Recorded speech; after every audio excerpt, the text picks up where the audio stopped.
I'm gonna have fun with this one. I want to kick this video off by expressing how important it is for you to know your history. Most importantly, know yourself, but know your history.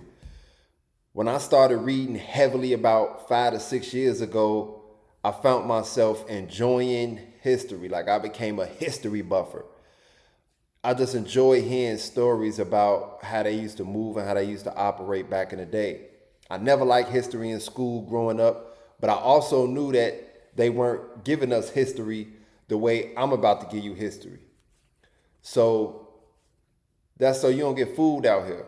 So you don't get fooled out here and you don't wind up fooled out here getting ate up.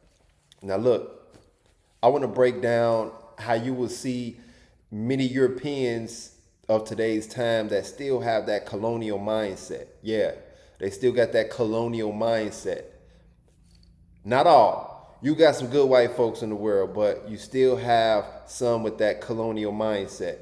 And I want to share with you a post I witnessed via Twitter app where I found me one. Yeah, I found me one with the colonial mindset. He pretty much gaslighting the behavior of the colonials and actually painting the natives as more so the aggressor. I truly believe during those times in the 1600s, you had the right to act out violence if any persons stepped foot on your land. It's called defending your territory. Imagine somebody stepping foot in your backyard. Are you going to have a, yeah, sure, you can chill. Are you going to have that mindset? Like, kick your feet up. Or you going to have a defensive approach, like this tool going to give you a heat rash kind of approach. Like, what kind of approach would you have? Let me know in the comments what kind of approach you would have had. All right. Okay. You almost done with that comment? Cool. Cause we about to get in it. The raw way. No glove, all love. You hear what I'm saying? Okay, so before I even dive into this video all the way 100, I want to let you know that violence is not a good thing at all. But violence is it's never a bad thing when it comes down to you defending your vehicle, your home, your land, your country, hell, even your continent. So subscribe, hit the like button as we dive in this video.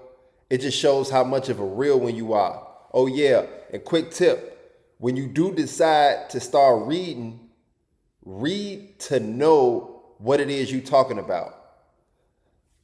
Like study it.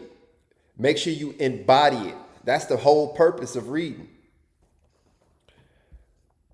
So let's get into this video.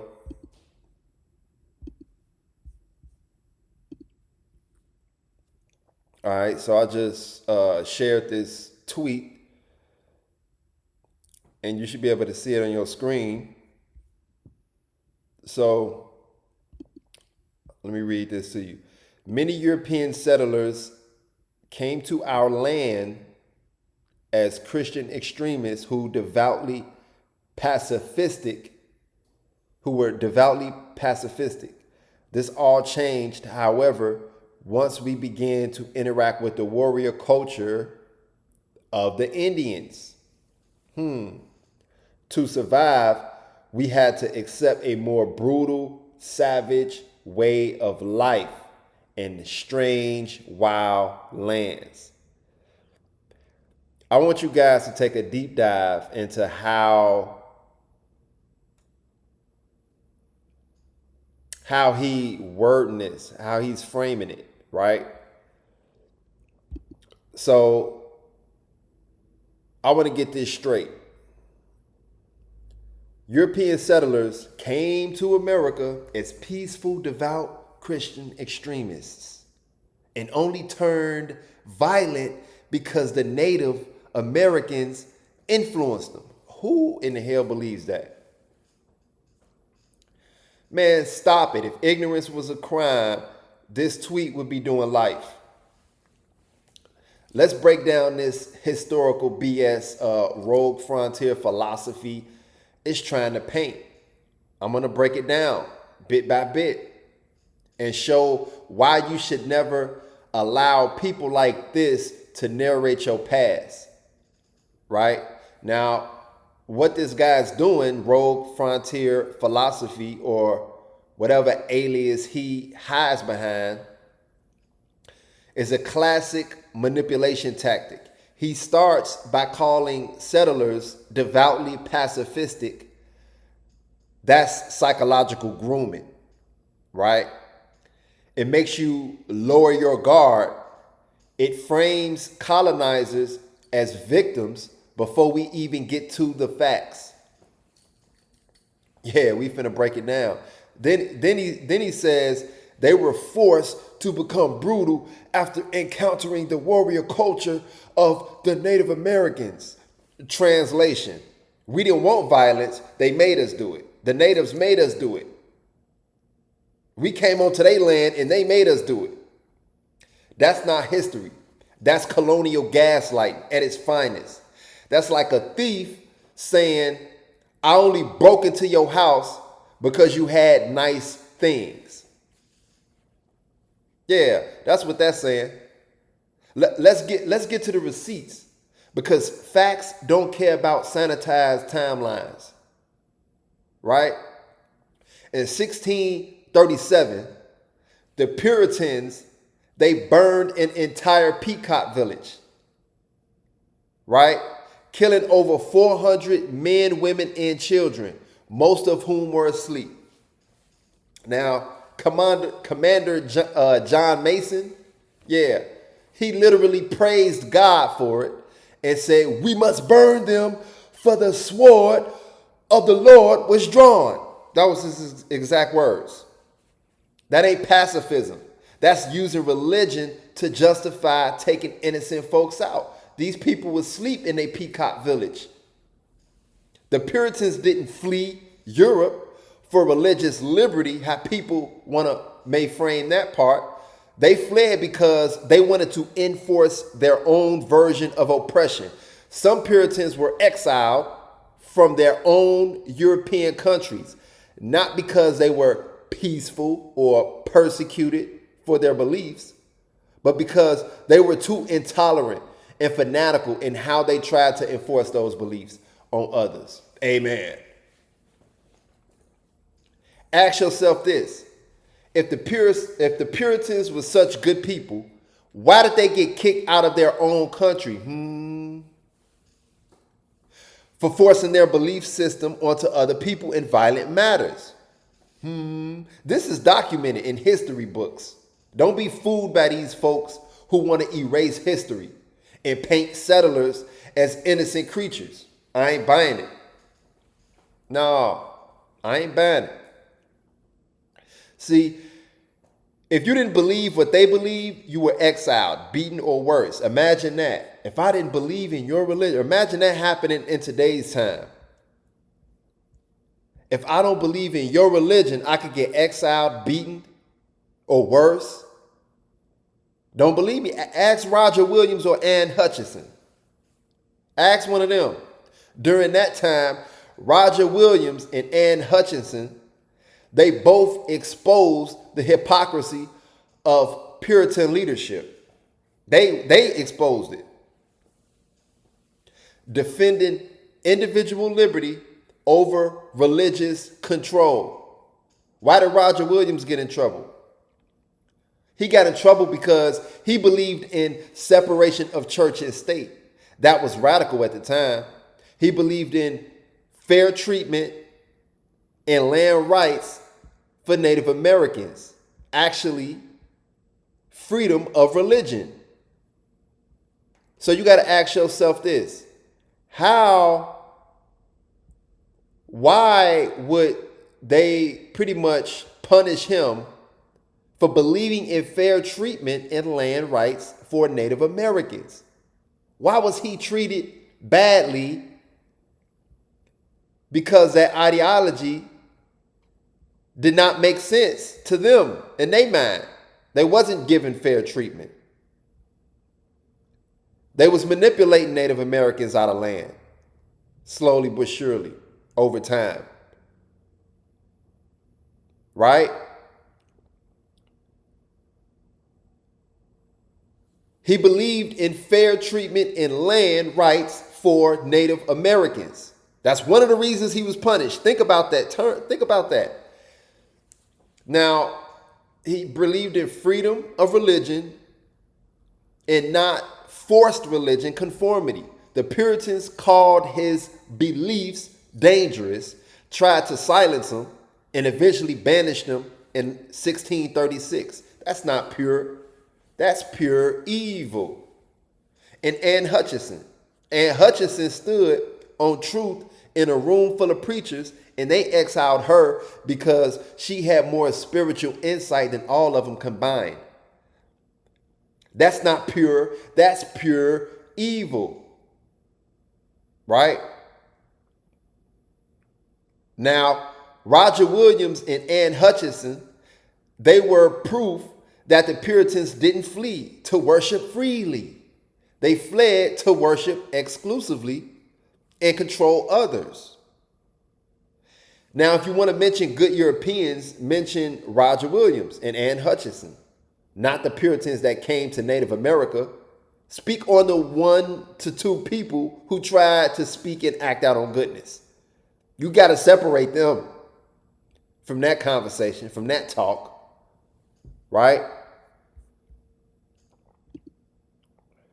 Now let's talk about the King Philip's War. King Philip's War is what made me do research from multiple sources about this forgotten war that nobody heard of, because they want the natives' history erased and they want to hide it from you.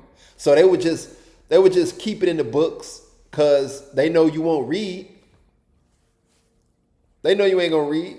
So it's easy to hide something and say, well, we didn't hide it. We provided the information. Nobody looked at it.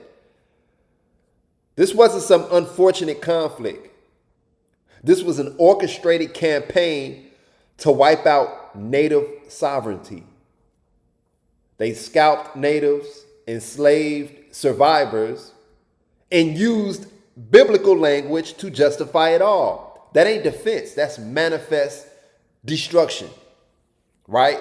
Using religion to control people back then was a popular and evil thing. This is why it's important to know your history, because colonials came in many forms. Puritans, separatists, loyalists, but the only form that worked was the coward's form. Yeah, the colonials were able to conquer successfully through manipulation.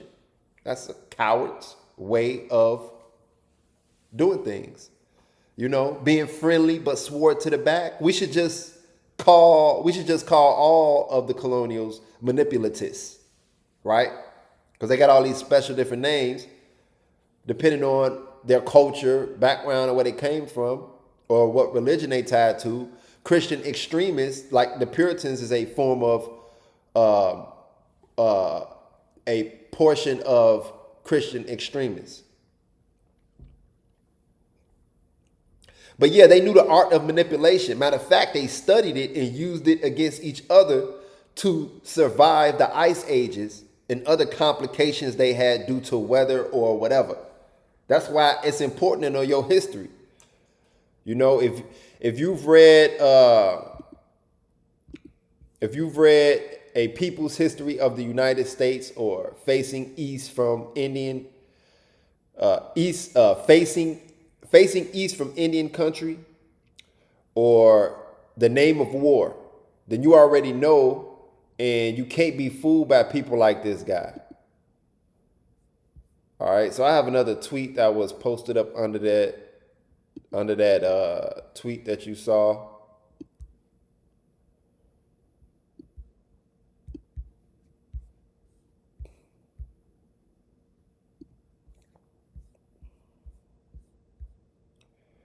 Just a second. Oh, it's going to get interesting, y'all. It ain't over with yet. So when whites arrived, the natives were generally hospitable and didn't see them as a threat. Colonizers took advantage of this naivety to F them over. There's even well-documented history of them repeating, lying, backstabbing, and breaking treaties. Yeah, it's a history. Here's somebody who know their history and know what they're talking about, because you don't know your history if you ever try to paint colonials, Puritans, religious leaders, painting them in a good way back in those times. It shows you don't know what you're talking about, or you try to manipulate the truth. But I'm glad we had somebody in the comment section, because the comment sections was going crazy. And I don't even want to share all this stuff. I just want to get down right down to the nitty gritty of things. For real. I want to get down to the nitty gritty of things. Now, their agenda was never peace. It was property acquisition, resource domination, and cultural erasure. Basically erasing the culture.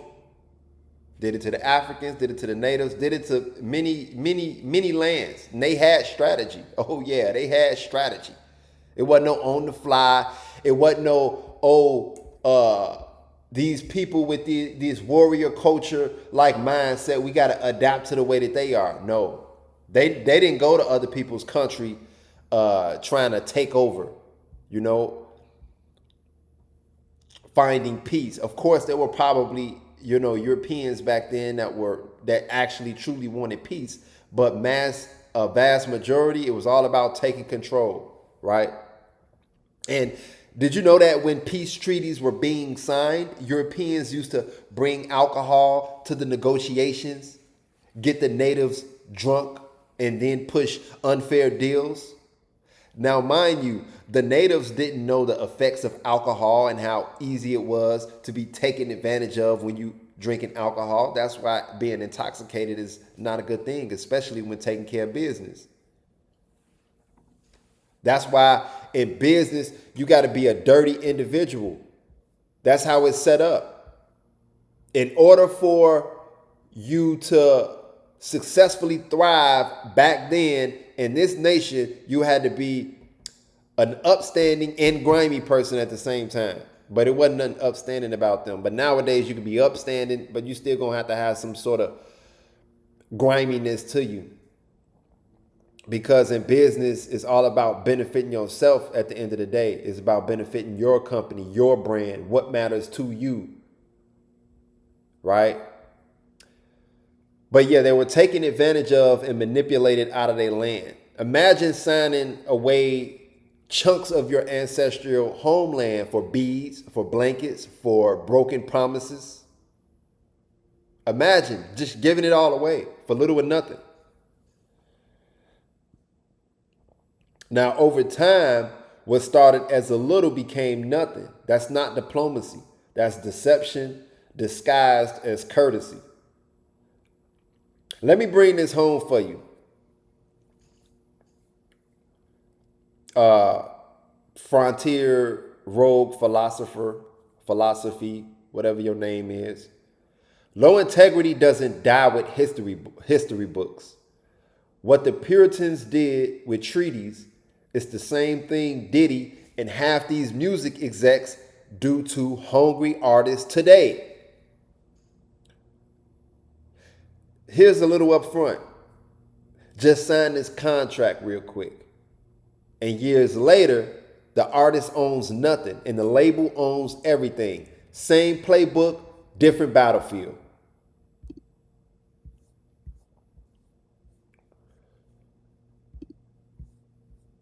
So I got another tweet that was in this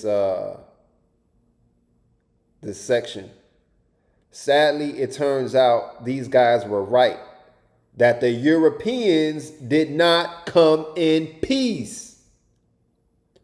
They never do. They arrived with a systematic plan to eliminate Palestinians from all their native lands from river to sea. Oh, he's talking about Israel and the Palestinians. Colonial behavior is still going on today. Israel's are British people who came to the Jewish lands to take over Palestine or take over their part. But remember, it grows and it slowly takes over. Such a sad individual. Such a sad world we living in.